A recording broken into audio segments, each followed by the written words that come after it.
Stuck inside my mind in this quarantine pause. The light at the end of the tunnel isn't in sight. Where do I go to find someone to talk to about all of my flaws? You can never validate me, tell me the lies. I searched mental health and I found a therapist online. Said I'm anxious and depressed and my coping skills are not fine. We weren't a fit and it felt like a waste of time. I heard an interview and I felt an instant connection. I learned CBT, BBT, and mindfulness skills and teaching every session. Now I'm pulling through, ready to ask the next question. The next question. The next question. The next question. The next question. Hello, and welcome to NextQuest podcast, where I ask your potential therapist questions so you don't have to. I am your host, Noah S. Garcia, licensed professional counselor supervisor. Today, I welcome to the show Scott Kampschaefer, licensed clinical social worker, who will be discussing his practice and specialty, addiction. Welcome to the show, Scott. Hi, Noah. Thanks for having me on. It's a pleasure. Yeah, I'm glad you're here. I haven't had anybody on the show yet regarding addiction, so this is a cool one. So tell us, what are your credentials and experience? Well, so I'm a licensed clinical social worker, supervisor, actually, and I've got 11 years clinical experience working with older adults, trauma survivors, men who struggle with sex addiction, anxiety, and just kind of general purpose mood disorders. Cool. Now, I also understand that you wrote a book, The 5 Pillars of Addiction Recovery. Can you tell us a little bit about that? Well, so sure. In my work with the man with the sex addiction, and then other people who have various other addiction issues, I've kind of realized over the years that it's a struggle for a lot of them to recover without feeling like they have to just be totally all in on 12-step recovery. And I myself am somebody who has benefited from 12-step recovery for alcohol use disorder, but I realized when I was trying to pitch the idea of going to 12-step meetings to a number of my clients who deal with addictions, they were like, oh no, they would always find exceptions to it. I thought, so there's got to be some way to give these people some kind of a feasible path to addiction recovery without telling them, it's either 12-step or you're just out of luck, Charlie. So I just got this idea when I was driving to one of my stepson's football games a couple of years ago.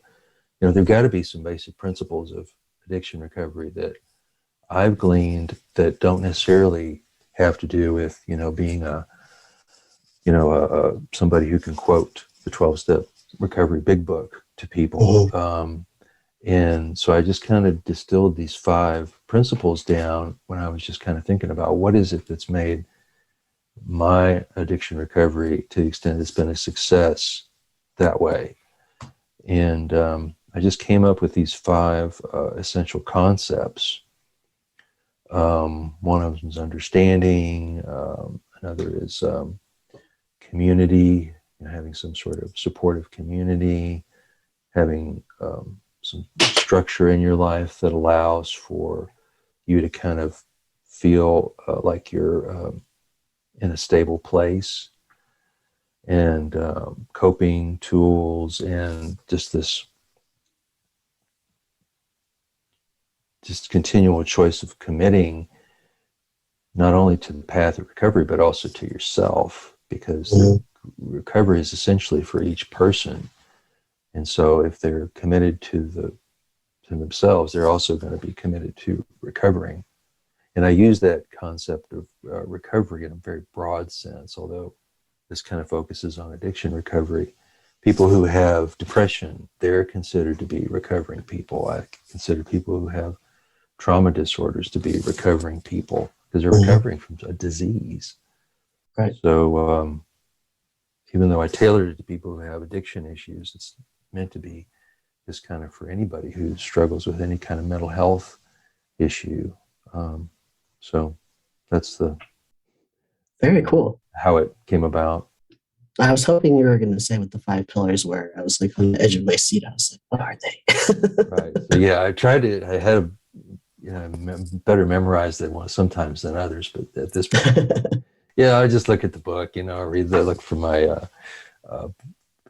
table of contents. But these are principles pillars that I feel like I've lived in my life, and they've allowed me to be sane and sober to the extent that I have that on any given day. So I figured, well, why not just offer that up for other people who can use it as well. Awesome. Well, thank you for telling us about that. Now, in your practice, do you accept insurance? If so, which ones? If not, why not?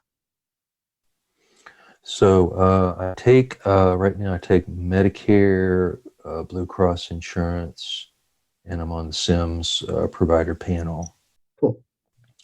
So yeah, and the Medicare I've always had that since I started working with older adult clients a number of years ago in the intensive outpatient program I staffed for Seton a number of years ago.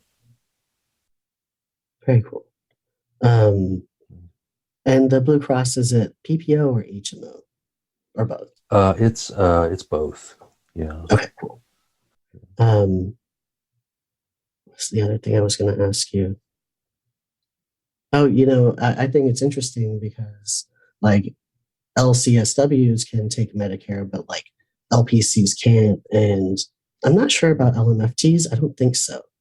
Yeah, I don't think so. Yeah, usually it seems to be like clinical social workers, PhD therapists, but that seems to be it.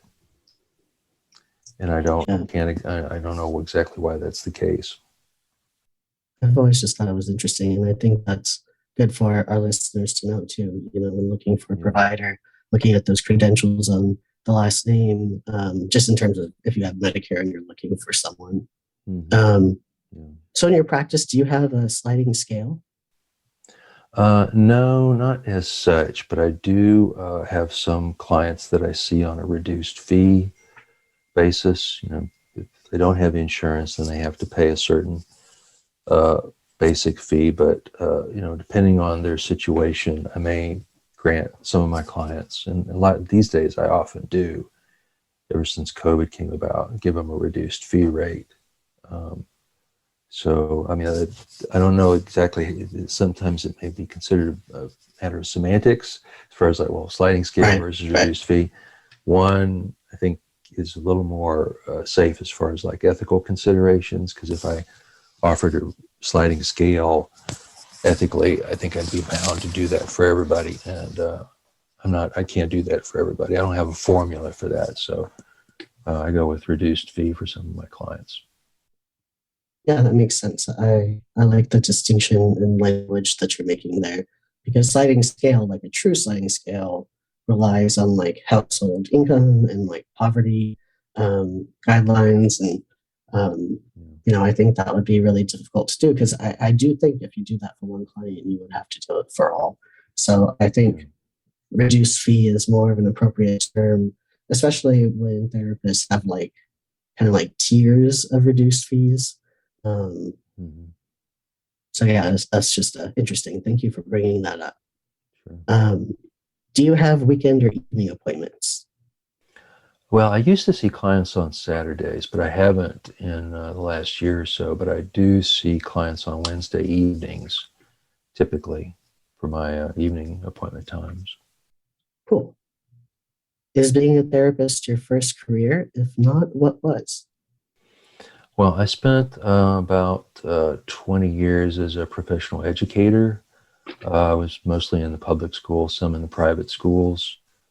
And then I just decided I wanted to continue to help people out, but I wanted to do it more in a one-to-one way, in a smaller group setting rather than, like 20 some, students in a classroom. Yeah. My heart goes out to teachers, especially now, and I mean, just sounds like such a hard job. Oh yeah. I can't imagine teaching these days, especially with, the COVID going on and having to do distance learning. That would be profoundly difficult for me. And then teachers not falling under the COVID first round of vaccine stuff like that really doesn't make sense to me. Oh yeah, me too. Well, that's very cool. Was there a certain subject you taught, or? Oh, so I taught mostly middle school math and science. There were last couple of years I taught some elementary school, and then, but yeah, it was mostly middle school math and science. This was my gift. Mm-hmm.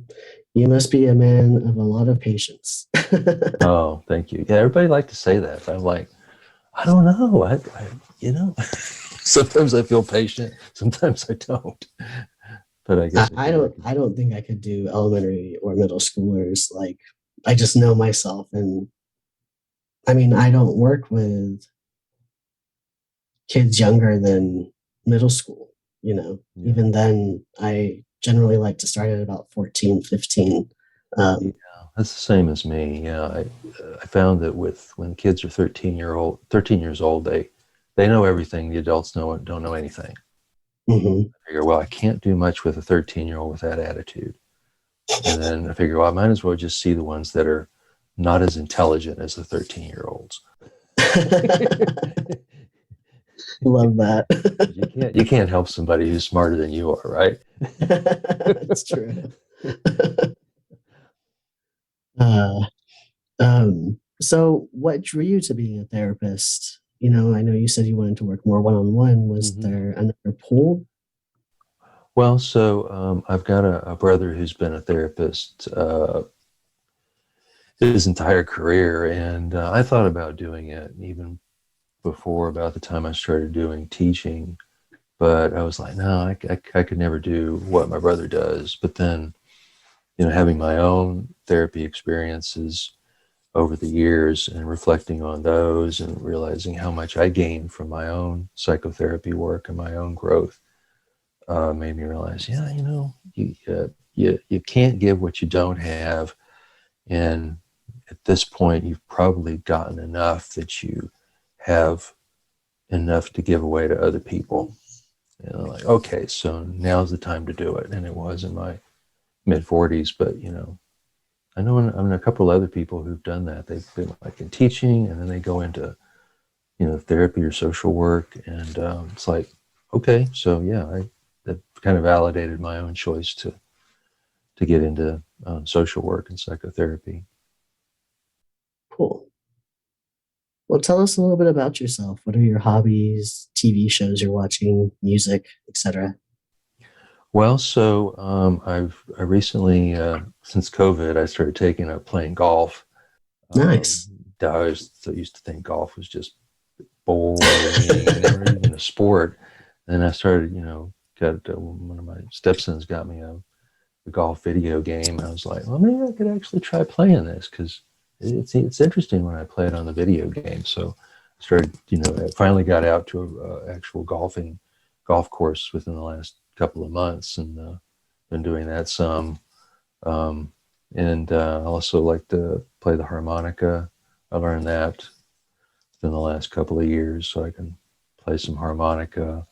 But I also love to draw and write, and my wife and I enjoy some TV shows together, like The Morning Show and Silicon Valley and This Is Us. Mm-hmm. So and I'm a Cool. longtime Trekkie. Oh, nice. Yeah. My uncle loves Star Trek. He has like autographed pictures all over his house. He loves them so much. Yeah, I can appreciate that. And he has to be watching, he has to have Star Trek on in the background in order to fall asleep, which I Really. think is really funny. Yeah. I mean, I get it. I watch like Forensic Files, and that narrator's voice is just soothing. Same with like Robert Stack from Unsolved Mysteries. Like, Oh yeah, uh-huh. his voice just lulls me to sleep for some reason. Yeah, I think that would be the case with like Ken Burns or somebody like that. Yeah, I could see that. Um, okay. Well, let's talk a little bit about um, working with addiction. What modalities do you draw upon when you're working with somebody who has an addiction? Well, so typically I go first to motivational interviewing, which really helps my clients to explore their ambivalence, because that typically is what ties clients up in knots, and which also can drive them back to relapses, is the tendency to get caught up in their ambivalence. And so that's usually my starting point. And depending on their the stage of change that they're in, and everybody's always in a state of change. They may not have realized they have a problem, but that's still considered a stage of change. So it was good to know that. That's something that's not a modality, but it is a way of looking at people and their situations. Sure. But I also tend to, once people are ready to actually work on their addiction issues, I use either EMDR or an addiction protocol for that, or for image transformation therapy, which is kind of an offshoot of EMDR. And that helps to resolve the underlying driver of the addiction. But I think group therapy can be really helpful too. I've tried to start some groups with my male sex addict clients, and haven't really gotten very far with that. But there are a couple of good therapy groups in Austin for men, for folks who have addiction issues. Okay. What drew you to working with addiction? Well, like I mentioned, I've had my own struggles with alcohol use and other compulsivity issues, and just realizing that I benefited so much from the therapy work that I'd done around those issues, wanting to, and seeing the huge need, especially with the opioid crisis, and and COVID has just, I think we probably won't know till it's over the exact toll that it's taken as far as people's addiction issues, especially like with alcohol use disorder. I mean, they closed down bars here in Austin and Texas, but they didn't close the liquor stores. Right. And so, people, in fact, when I was coming back from the pet shop, just on Saturday, I had to drive into the Specs parking lot to turn my car around over here in Southwest Austin. And it was only 10 o'clock in the morning. I see all these people coming out from, it was like, you got to have your booze if you're going to be holed in and socially distancing. Like, so again, this is just realizing the scope and the scale of the problem has helped to reinforce my choice to help people with that issue. Yeah. And regarding COVID, like, I'm curious to know, and I know we'll probably never get accurate numbers for this, but like, what percentage of people relapsed and what percentage of people like developed an addiction in COVID? I think that would be interesting data. Mm-hmm. Absolutely. Yeah. Anecdotally, I can say I think it's definitely become it's become an accelerator for people's addiction issues. Mm-hmm. Yeah. Yeah. So tell us, what characterizes an addiction? Well, so I know that various people have different definitions of it, but I remember reading one probably about 30 or 40 years ago by author that I and speaker that I like to listen to and follow at the time, named John Bradshaw, and he described an addiction as any relationship that has life-damaging consequences. Those were his words. Any relationship that has life-damaging consequences. And so, that I think helped to take the focus off of just like alcohol use disorder, drug addiction, opioid, and all that, and expand it into, compulsive shopping, sex, gambling, and, a whole host of other.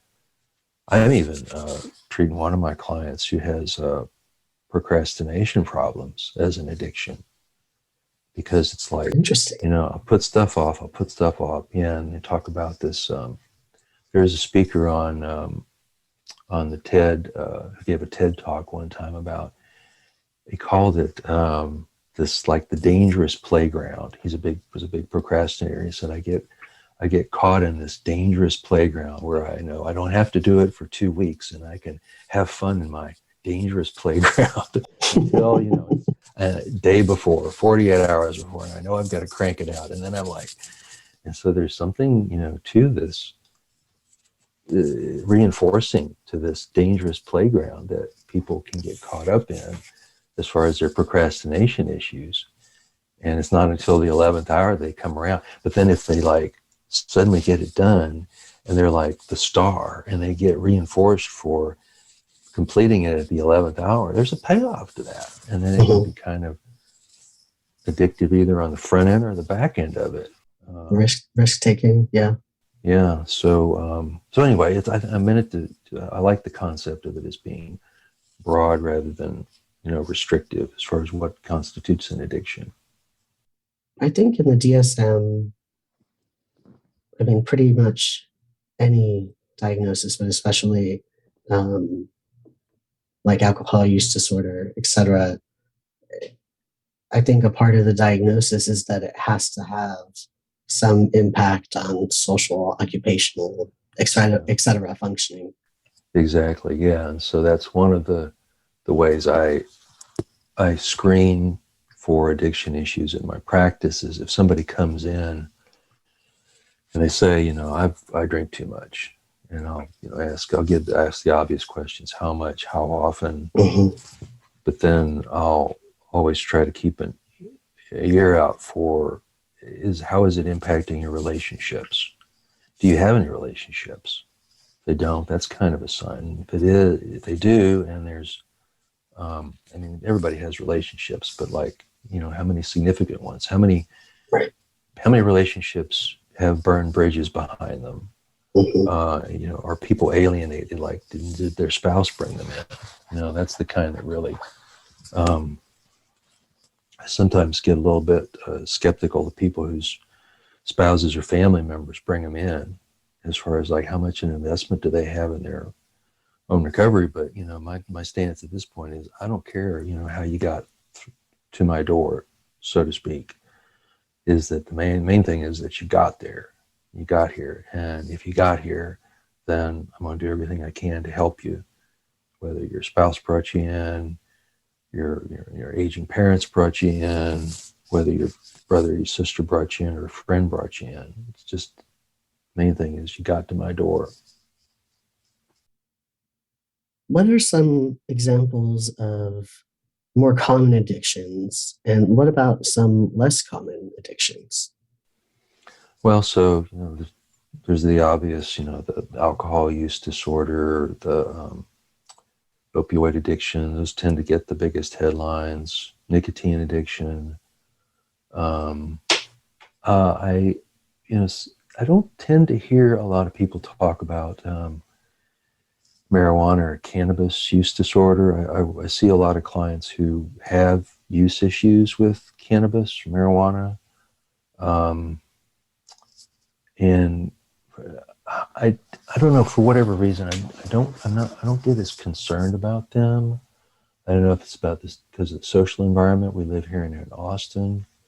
It's more socially acceptable, or it's gaining, more social acceptance nationwide. But I mentioned that it really could conceivably be anything, but I think the ones that don't tend to be as recognized.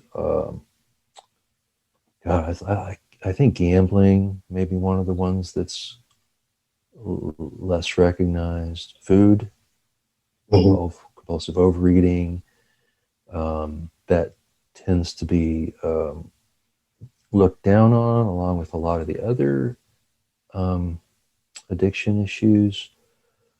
But it's not one that people tend to think of the recovery model as much for. But I've got a couple of clients who have identified one degree or other as, addicted to overeating. I know I'm not one or two out, but those are the ones I can think of right now. Have you ever had somebody present with a just really bizarre addiction? Well, I guess, as far as for the compulsive sexual behavior, the sexual addiction issues, that can come in all flavors. And if somebody has a fetish, those can be kind of apparent as, present as kind of bizarre, shoes or clothing or something like that. Whereas those aren't necessarily the hallmarks of the addiction. It's more like, I got to have that to get stimulated. Mm-hmm. And, but I don't, I used to look on it as bizarre, but I don't think of it so much in those terms these days. But it's not like, well, shoes? Really? Shoes? Mm-hmm. To the outsider than anything. But for somebody else who struggles with that, they may oh, of course, Mm-hmm. somebody would get turned on by that. And it's not a question of whether they're turned on by it. It's a question of, do they have to have it to get aroused? And do they go to it, I guess, to a point where it negatively affects their life? And it feels like it's out of control. Like compulsive. Yeah. So they're not so much, they just don't have control over use of it. And that's where, people come to see me, and I say, yeah, I think I can help you with this, because it sounds like you do feel like it's out of control enough where it requires some clinical intervention.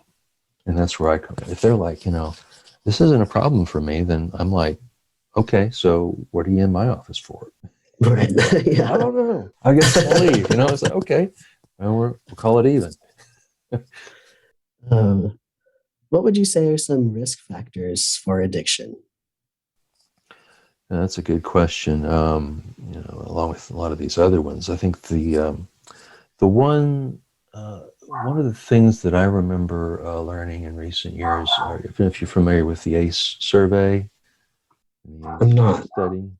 So ACE is an abbreviation for Adverse Childhood Experiences, and so there was a study done by Kaiser Permanente about 20, probably more like 25 years ago now, and they did it was a survey of I want to say between 25 and 50,000 adults who were in their clinical population, and they surveyed them for some of the things that they struggled with as part of their growing up years.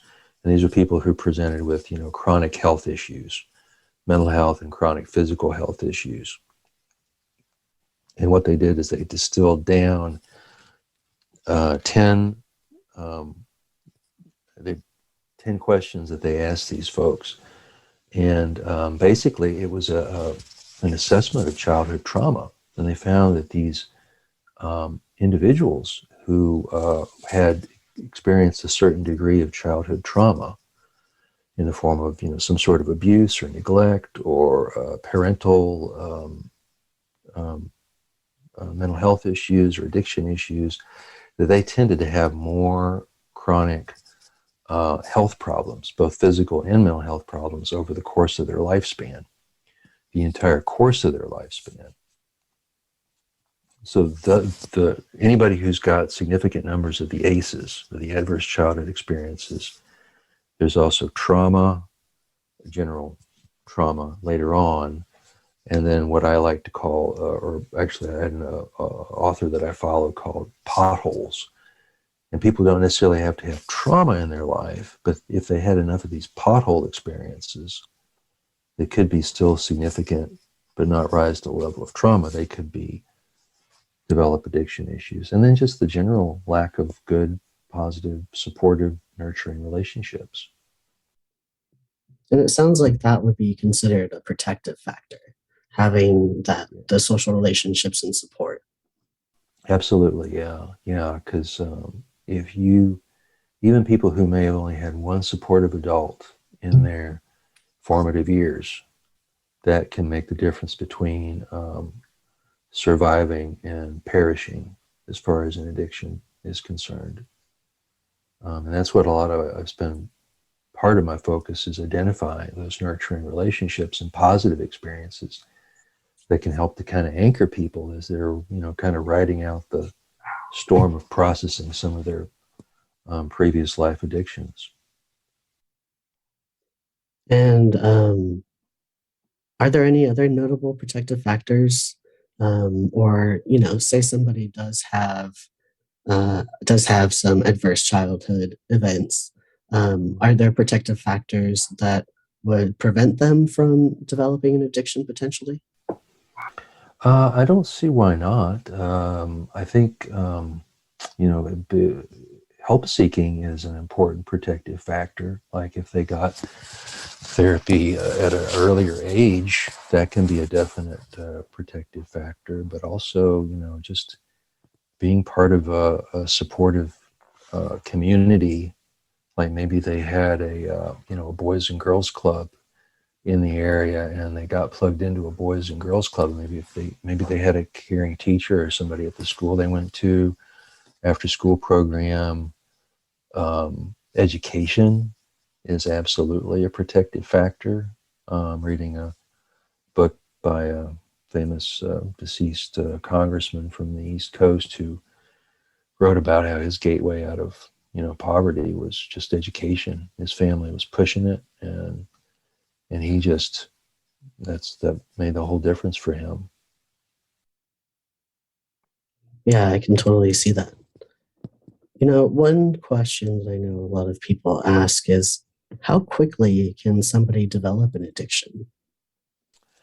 Yeah, so I think it can happen conceivably almost instantaneously. I think what the main arbiter of that is, or determinant of that is, if like somebody like smoked a cigarette because the cool kids were doing it and they wanted to be seen as cool, they go and they start smoking cigarettes, not because they like the nicotine, but because they got to be one of the cool kids. And that's what I consider to be the birth of what's called a feeling state, where you marry a addictive behavior with a reward, not just the chemical, but also social, that gets that going. For other people, it could take, it could take a long period of time, but conceivably, it could either happen instantaneously almost, or it could happen over a period of time, and you just get used to a building tolerance of use of a particular intoxicating substance. That makes sense. Now, there are two substances that absolutely require medical detox, and if not detox medically, can lead to death. Those substances are alcohol and benzodiazepines. For our listeners who don't know, that is like Xanax, Klonopin, etc. Our bodies form a physical dependence on these substances. With opiates, people just tend to feel like they're going to die, and it's generally not lethal, but that isn't to say that it can't be complicated by added medical issues. But if a person is using alcohol or benzos and wants to get treatment, what could they expect from a medical detox? And what are some resources around town for medical detox? Well, I'm not the authority on that subject, but I think just generally, if you're going to one of the local psych hospitals, that's probably best for like the physical detox. And generally, that's where I refer people to for, the medical detox, because those are managed by, and, addiction facilities are going to have a staff physician, but they're not going to be staffed necessarily by a whole lot of doctors and nurses. So, I'm kind of thinking about the one I worked at, Seton Hospital, but there's, several others locally at least. Okay, cool. I know one issue sometimes people have is they're like, okay, I'm going to quit. They stop drinking alcohol, they stop taking their benzos, but then withdrawal starts, and I think that that's scary. And I think that, I just want to say for people who are using alcohol and benzos, do not just stop cold turkey, because that can be very dangerous. Get yourself to a medical detox. So, with marijuana slowly becoming legalized across the US, does this change the way treatment or diagnosis is being approached? And what would addiction to marijuana look like? Well, so that's one that I think the social attitude towards it is changing, number one, and so the clients that I've worked with, that's all I can speak from is my experience. It's the ones that I've worked with. Well, maybe I'm not. I want to make sure I understand the last part of that question. So, what can you restate the last part of that question as far as this? Sure. It's is it changing the way treatment or diagnosis is being approached, and what would addiction to marijuana look like? So, I think of one of my clients a number of years ago who talked about how they became addicted, they felt, when they were in middle school. And also talked almost in the same breath about how he felt like that was the birth of his anxiety disorder. So, that's one of the things that, although it's, there's these clinical check boxes that you have to check off as far as like what could potentially drive somebody's addiction, is that you have this, the reward system. Well, I don't feel anxious when I'm smoking weed, which is a lot of the clients that I work with who have cannabis use issues. They have anxiety issues too, but there may also be this juxtaposition of the anxiety disorder with the cannabis use. And so if I use the cannabis and the weed, I don't have the anxiety, but when I'm not using the weed or the cannabis, then I could get, panic attacks. And so how do you deal with that? And that's, aside from, all the check boxes that you have to go to, increasing levels of tolerance and, use in the way that it negatively affects your work or your professional, et cetera, I think a lot of people have this, what I just described, this juxtaposition of it's almost like this, the self-medication factor, but was the mode of self-medication also what gave birth to another disorder that they needed to self-medicate from?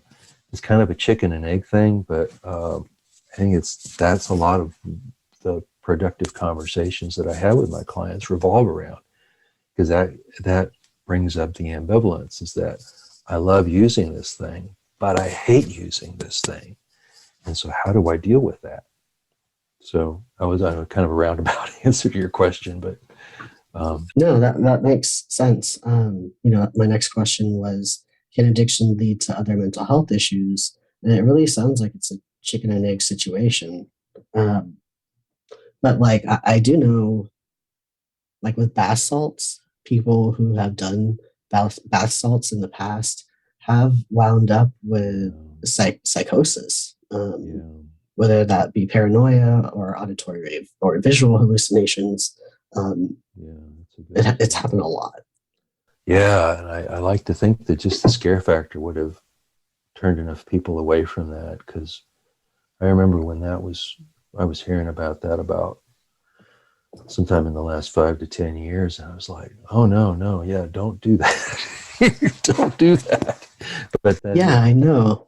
That would seem like common sense, but that's not what drives people's addiction issues. It's not like I'm doing this risk-benefit analysis. Otherwise, like, nobody would use crystal meth because they know how bad it is for their health and how it rots their teeth. Or, right.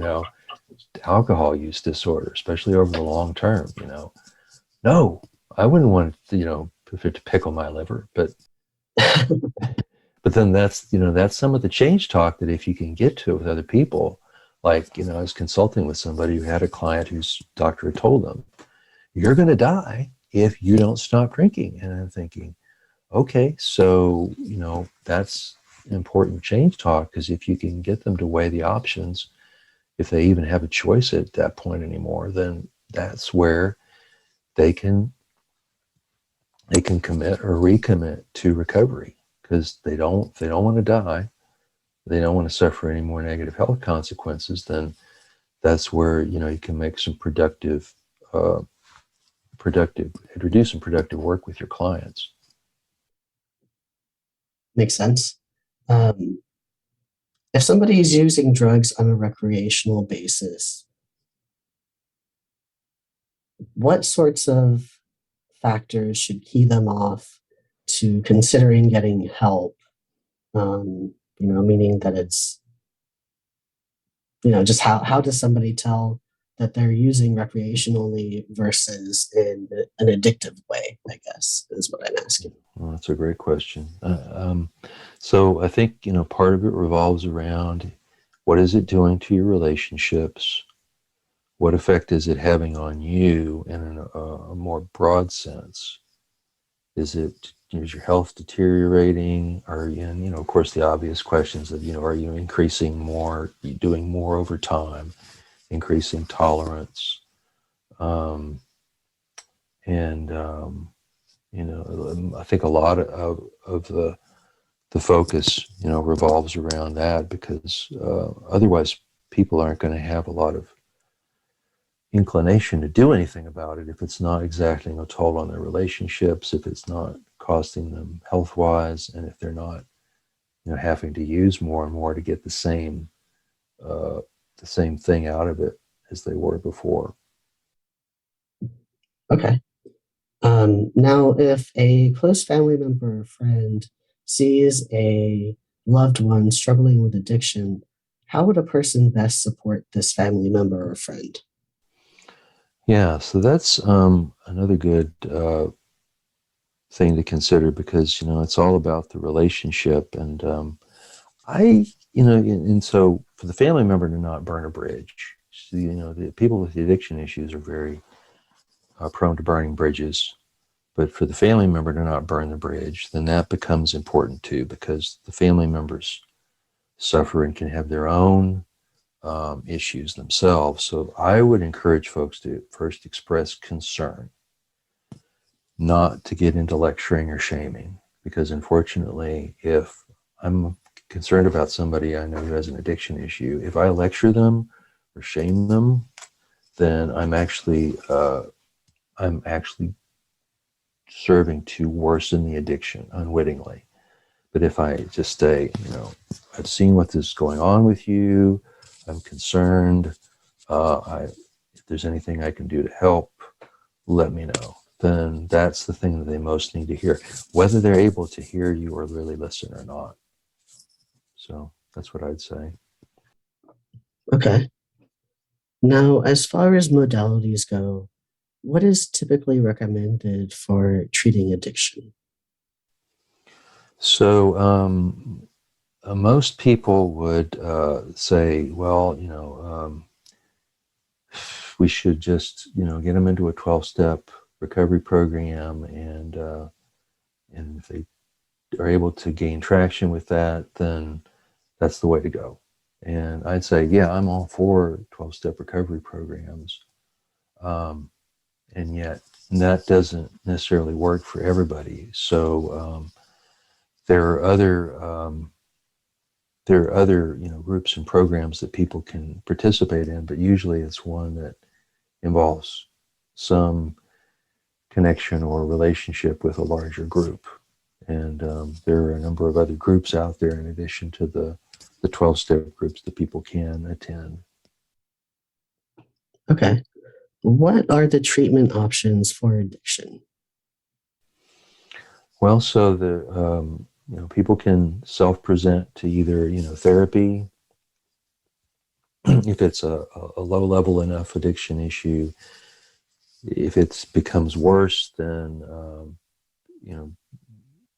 being in a residential treatment facility or an inpatient can be helpful. But there's also a lot of in between, like with people who may need what they call a higher level of care than just therapy. There's the inpatient or intensive outpatient programs. We've got a couple of different ones that work in Austin where the clients can come, a couple of days a week for several hours a day. And then there's also partial hospitalization, which I don't know how many of them are specifically for addictions.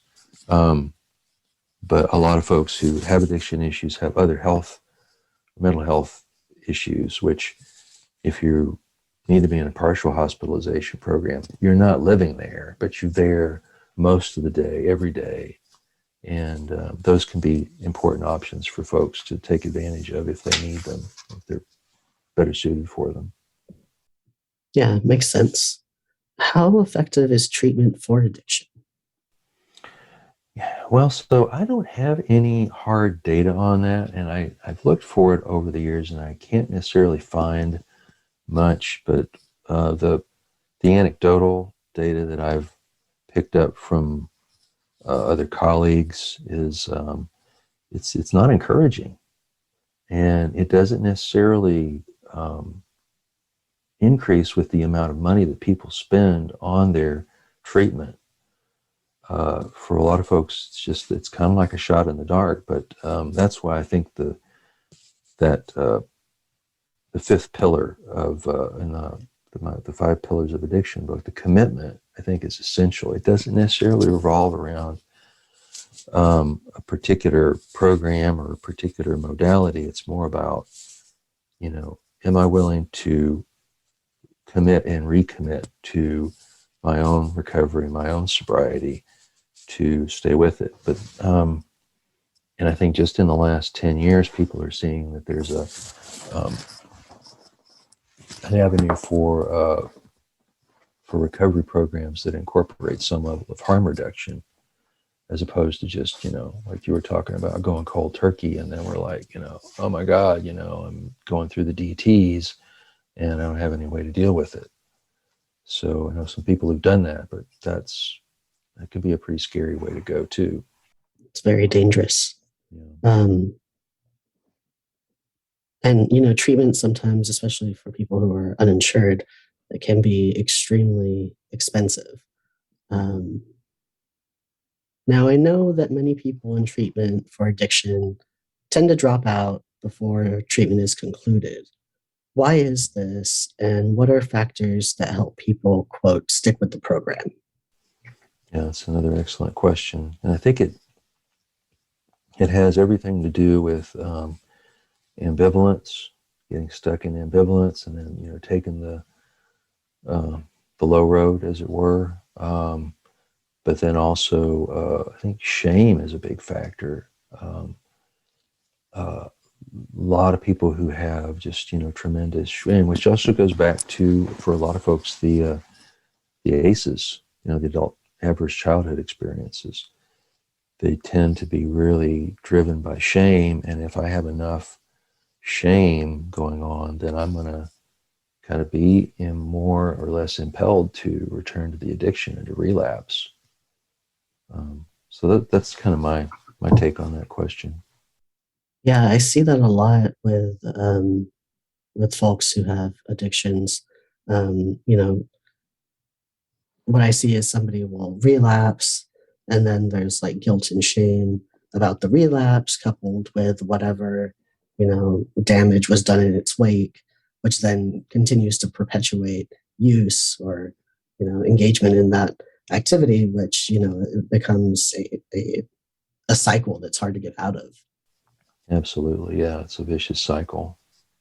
And yeah, I heard somebody describe addiction as being like a man running into the ocean, a man on fire running into to the ocean to drown himself to put out the fire. Mm-hmm. And that analogy's always stuck with me because why would you want to drown yourself to put out the Right. fire? You just need to have a couple of buckets to pour on yourself. So anyway. I like that. What options are there locally for obtaining treatment for folks who are uninsured? Yeah, so that's another one I think that deserves a lot of attention because there just aren't a lot of them that I know of, at least. If they don't have insurance and they don't have substantial fundings, which most people don't, to just pay for something out of pocket, is Salvation Army. And they're actually one of the top-rated charities year after year.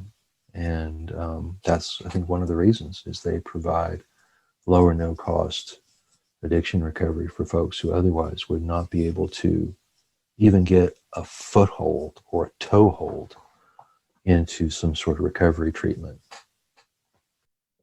Also, I'm familiar with OSAR. I'm not sure if you've heard of OSAR. OSAR, yeah, thank you. I had forgotten about them. Yeah, I've had one client specifically who was working with OSAR. I don't know much about them, but they are a low or no cost provider. Yeah, and I think people can access their services through the local mental health authority, which in Williamson County would be Bluebonnet Trails, and in Travis County it would be Integral Care.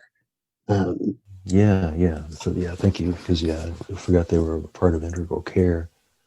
And then sometimes there are some treatment programs that do accept charity care, like the Seton Ascension program. They will take a certain number of clients on charity care or That's cool. basis.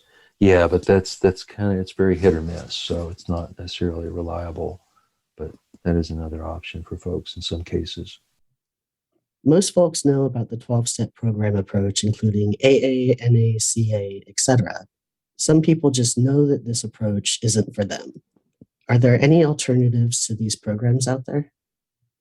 Yes, and I've been thinking about going ahead and adding an additional page in the back of my my book because just in the last couple of years, I've become aware of a couple of them that do, well, at least one or two of them meet locally here in the Central Texas area. The one that I first learned about was called Life Ring, and they're non-12-step based.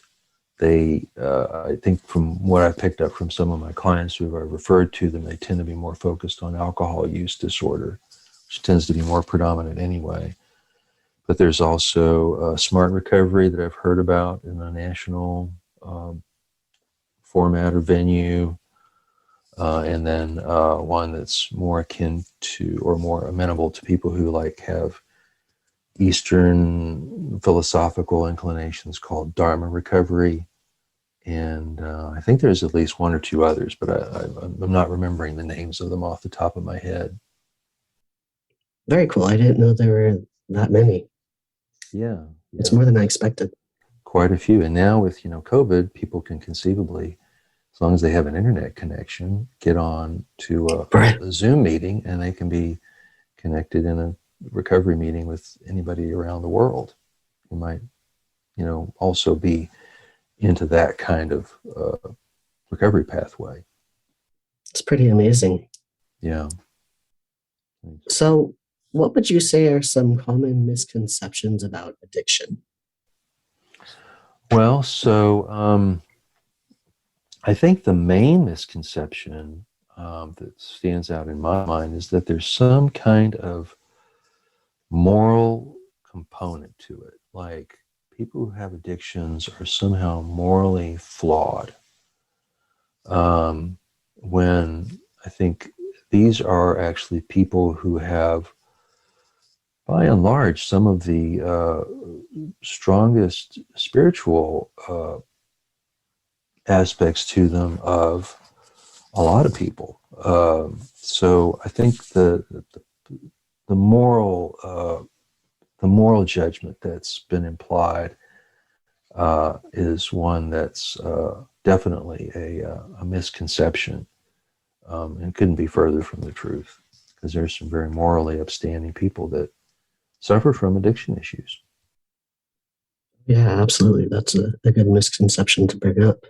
Um, Now, switching gears a little bit more Mm-hmm. to you as a therapist, what kind of experience do you have working with particularly vulnerable clients, such as those who are transgender, undocumented, or BIPOC, to name a few examples?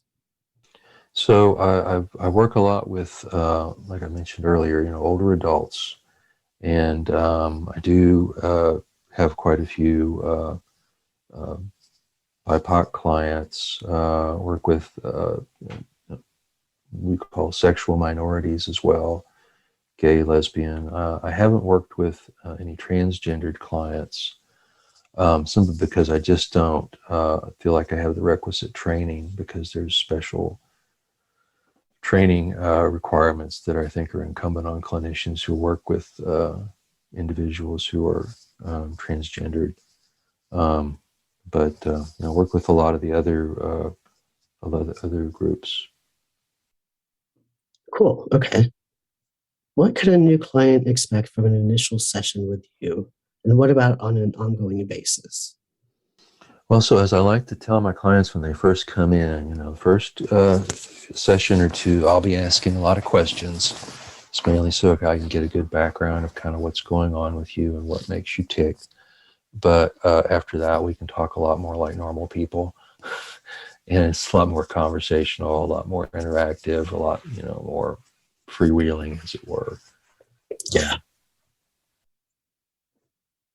How would you say your clients describe you or experience you? Well, so I think they would say that I'm caring, I'm empathetic. I do get a good sense of what's going on with them, and I'm willing to really extend myself for their betterment, but only to the extent that it's not becoming a situation where they're becoming overly dependent on me. I always want to foster a sense of the client's own independence and own innate sense of innate experience of just being able to be able to recover and be better. Cool. Are you a therapist who will laugh or cry with your clients? Well, I often laugh with my clients. I don't find myself crying with my clients except on rare occasions. But I'm always moved by the just the heroism of my clients for everything that they've had to face and overcome in their lives. Because almost to a person, very few of them have been unscathed by all the potential damages that life will throw their way. How do you define holding space for someone?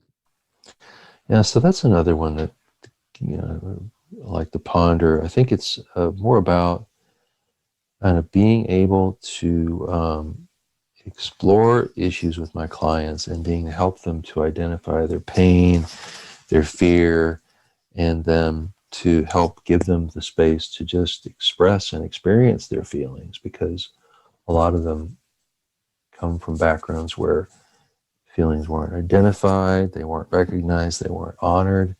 And if I can give that to my clients, then that helps to undo, potentially decades of programming in the other direction.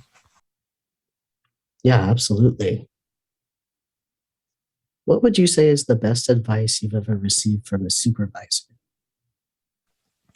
Well, if I can account my brother, who's, about as seasoned a therapist as I know, is one of those.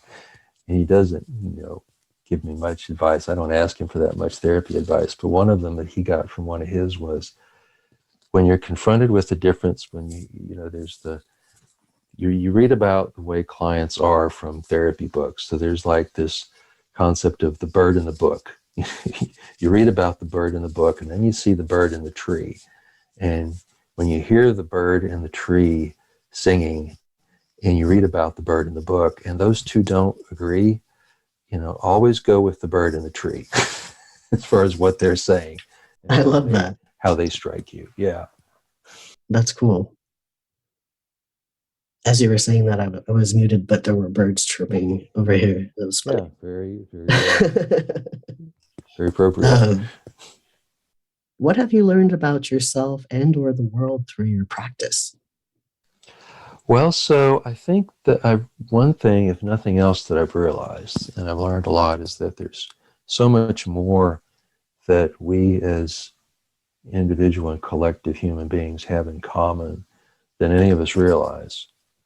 And simply by listening to people's stories and giving a space for them to tell their stories, I understand there's the tremendous commonality. There's so many differences.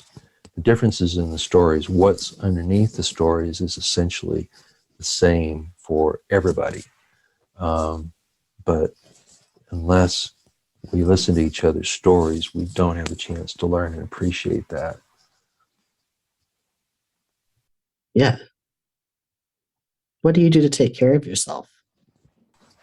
So I tried my best to observe a healthy diet, get enough exercise, get enough rest, have family time, and my own, therapy and recovery work. Because like my consultant that I work with says, she always asks me, "Do you take care of yourself, Scott? Are you taking care of yourself?" And I say, "Yeah." And she says, "Well, do we have a choice?" I love that. It's like a rhetorical question. Right. Do we have a choice? Big question here. How would you define happiness?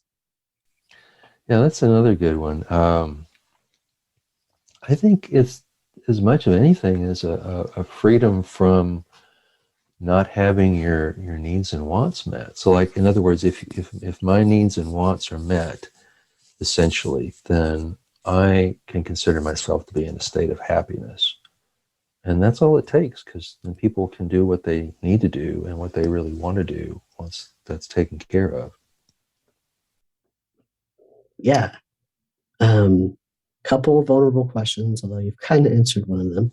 What is the most embarrassing moment you have had as a clinician to date? Well, I can't think of one that's most, but one of the typical ones that comes up is like if, we're in session and I might forget, some important information about the client.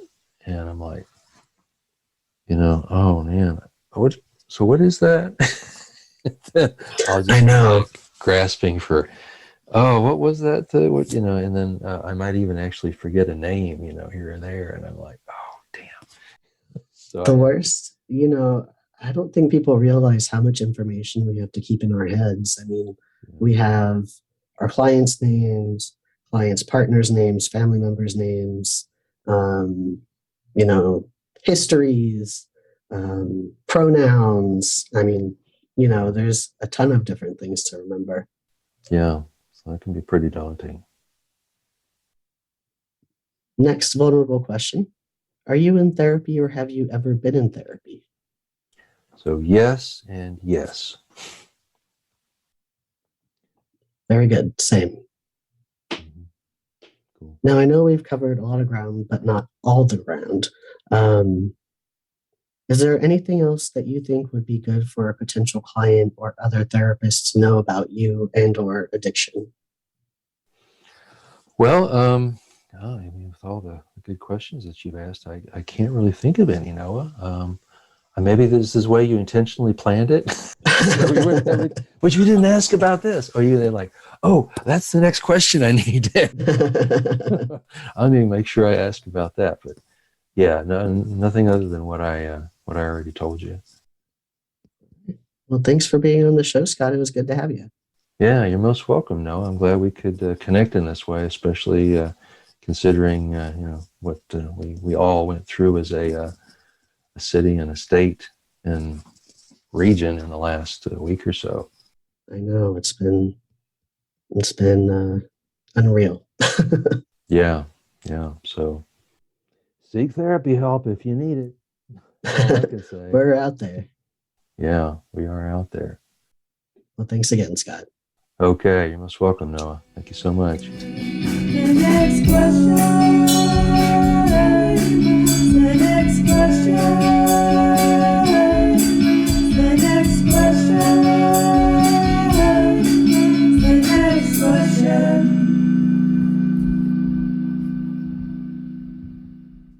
Thank you for listening to NextQuest podcast. I learned something new today, and I hope you did too. Next week's episode will feature Lindsay Tubbs, licensed professional counselor, who will be speaking about her area of specialty, utilization management, health insurance, and advocacy. NextQuest podcast is sponsored by Jan Dimmitt Resources. Save yourself the time and stress of credentialing and let the experts at Jan Dimmitt Resources do what they do best. For over 20 years, Jan Dimmitt Resources has provided administrative support and credentialing services to mental health professionals in Texas and beyond. Visit their website at jandimmitt.com. That is JANDIMMITT.com, or call 512-731-5725 for more information on all the ways they can make running your practice easier for you. NextQuest podcasts rely solely on donations to keep this project going. Please consider becoming a patron on my Patreon page at www.patreon, that's patreon.com/NextQuestPodcast, or you can make a one-time donation on my website at www.nextquestcounseling.com/aboutnextquestpodcast. You can also support the podcast by liking our Facebook page. Until next question, this is Noah Garcia signing off.